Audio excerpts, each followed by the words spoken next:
A historic agreement. The United Arab Emirates and Israel, two countries that never had any diplomatic relations, until Thursday's deal. Israeli Prime Minister Benjamin Netanyahu greeted the deal as a huge step towards peace in the region. Well, today we usher in a new era of peace between Israel and the Arab world. This is the greatest advancements toward peace between Israel and the Arab world in the last 26 years.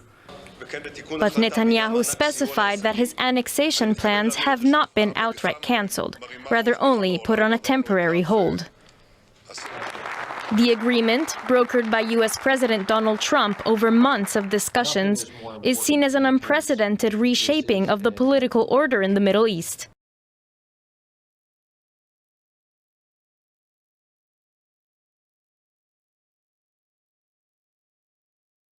And Belarus has started releasing protesters who were detained during the unrest that followed Sunday's disputed presidential election.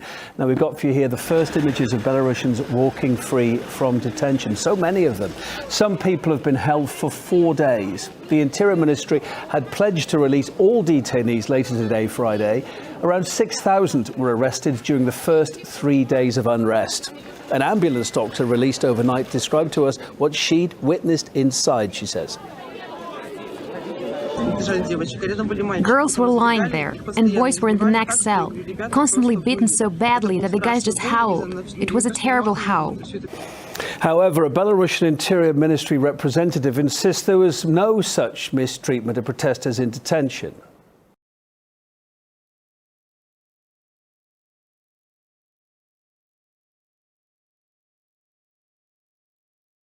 Beneath these waters in the eastern Mediterranean lies a growing source of conflict.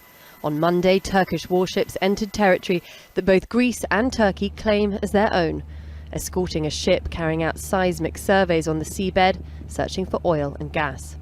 On Wednesday, Greece's Prime Minister issued a stark warning. In response to Turkey's deployment of its fleet, we have also put our armed forces on alert. I'm confident that all Greeks have the same absolute trust in the capabilities of our armed forces as I do.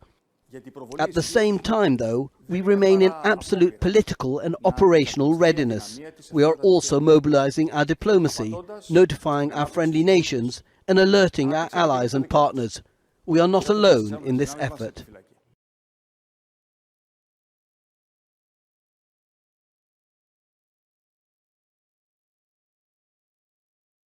City Power has removed more than 50 tons of illegal cables in a Slover Park crackdown operation. Most of the illegal connections were running above shacks, with some on the ground. Now, City Power says as a result, it's losing about 2 billion rand in non-technical losses caused by illegal connections. This is because of the growing number of transformers and mini substations that blow up because of the illegal connections.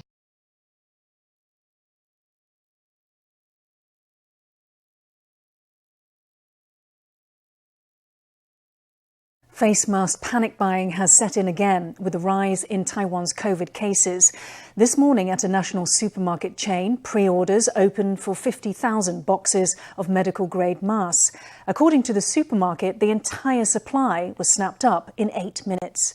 Amid the surging demand for protective gear, face masks falsely labelled as made in Taiwan have surfaced on the market. Customs officials recently seized more than 140,000 Chinese-made masks being marketed as made in Taiwan. The supermarket isn't yet open and the roll-up door is only raised halfway, but a long line is already waiting outside to order masks.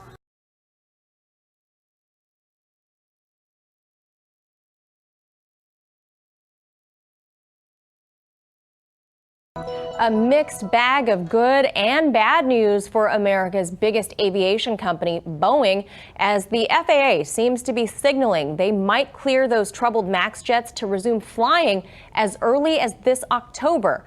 Bad news is aviation authorities in other countries aren't sold on the fixes Boeing says it's made. The FAA says they're putting the MAX in its 45-day review period. What does that mean? What does that entail? Well, it means that they're getting very close to the plane being certified to go back up in the air.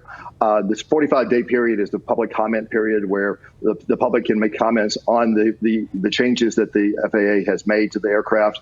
Any citizen can actually make a comment about this, these changes, or any flaws that or problems that they may see.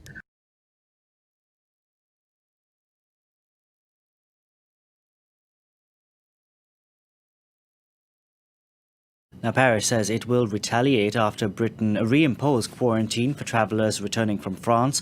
The measure, which goes into effect early tomorrow morning, will likely spark a mass exodus of nearly 500,000 British tourists currently in France. Other EU states, including the Netherlands and Malta, have been added to the UK's quarantine list.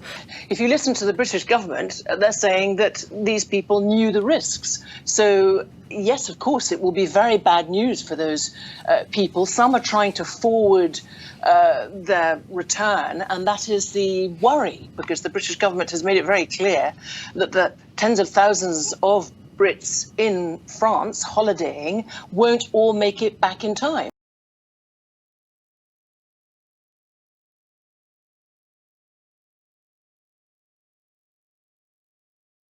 Roughly a quarter of the country's 33,000 hospitals and clinics have closed their doors today as doctors are on a 24-hour strike.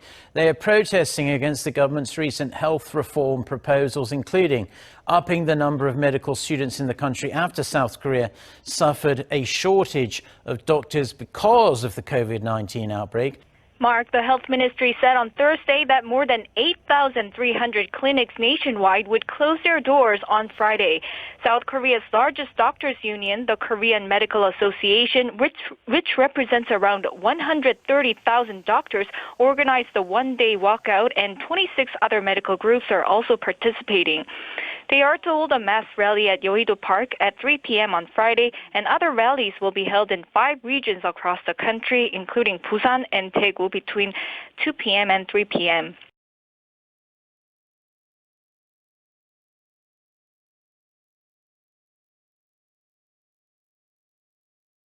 Now to the coronavirus and a new forecast from the CDC. It's predicting up to 200,000 deaths in the U.S.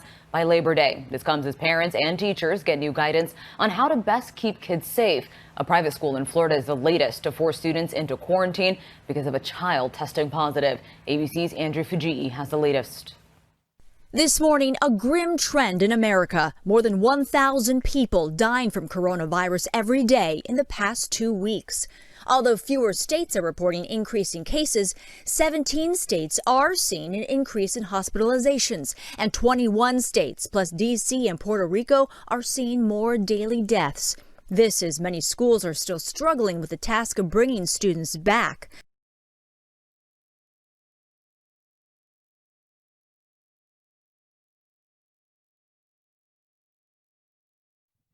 Fears over contracting the novel coronavirus from outside food and packaging material have grown after traces of the virus was found on cargoes of imported frozen food into Chinese cities.